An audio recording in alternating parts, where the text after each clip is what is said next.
Badan Pendapatan Daerah Kabupaten Madiun mendistribusikan lebih awal surat pemberitahuan pajak terhutang atau SPPT, pajak bumi dan bangunan, dan perkotaan PBB P2 ke seluruh wajib pajak melalui pemerintah desa. Langkah itu dilakukan agar wajib pajak melalui banyak waktu untuk membayar PBB P2 sebelum jatuh tempo. Kepala Bapenda Kabupaten Madiun Muhammad Hadi Sutikno mengatakan penyampaian SPPT lebih awal dilakukan agar wajib pajak dapat membayar PBB P2 sebelum jatuh tempo. Dengan demikian, ke depan tidak lagi akan banyak tunggakan pajak dari sektor PBB P2 di mana warga berdalih karena keterlambatan penyampaian SPPT. Sutikno mengatakan Bapenda Madiun mulai mendistribusikan SPPT PBB P2 tahun 2025 melalui pemerintah desa atau kelurahan sejak 24 Februari hingga awal Maret 2025.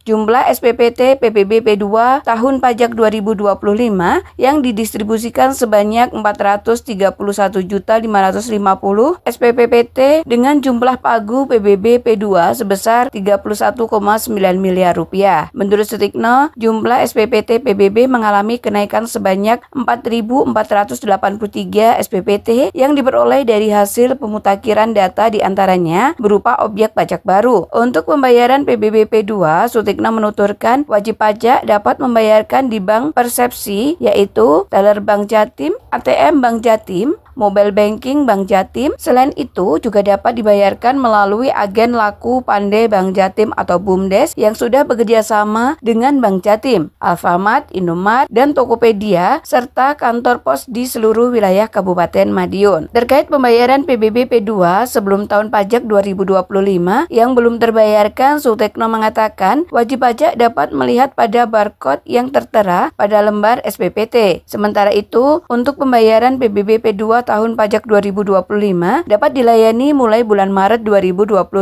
dengan jatuh tempo pada tanggal 30 September 2025.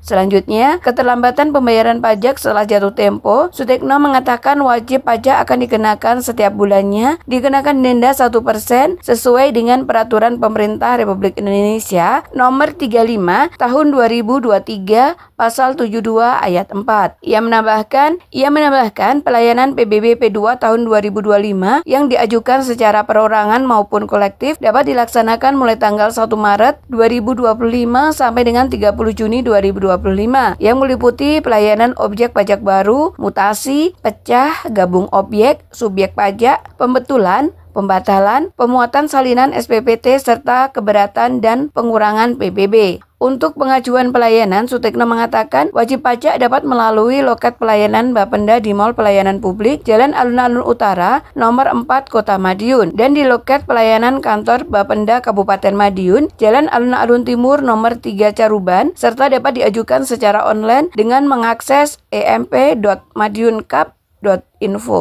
Disampaikan awal itu dikandung maksud supaya wajib pajak tahu bahwasanya kewajiban terhadap pemerintah diberikan surat pemberitahuan lebih awal. Dan yang kedua, dikandung maksud jangan sampai nanti ke depannya terlalu banyak tunggakan pajak karena alasan keterlambatan penyampaian SPPT. Ada rentang waktu yang cukup lah, kami menganggapnya cukup, sehingga bagi wajib pajak yang kemungkinan masih kesulitan masalah keuangan, masih bisa dicarikan waktu yang sangat longgar untuk melakukan pembayaran pajaknya.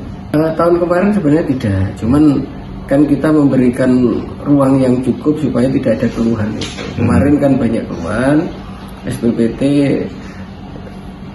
agak mendekati jatuh tempo sehingga menyulitkan bagi desa dan juga bagi wajib pajak. Nah, keluhan ini yang kita tanggapi, kita lakukan cetak di awal supaya nanti tidak ada lagi keluhan-keluhan yang terjadi pada tahun yang lalu.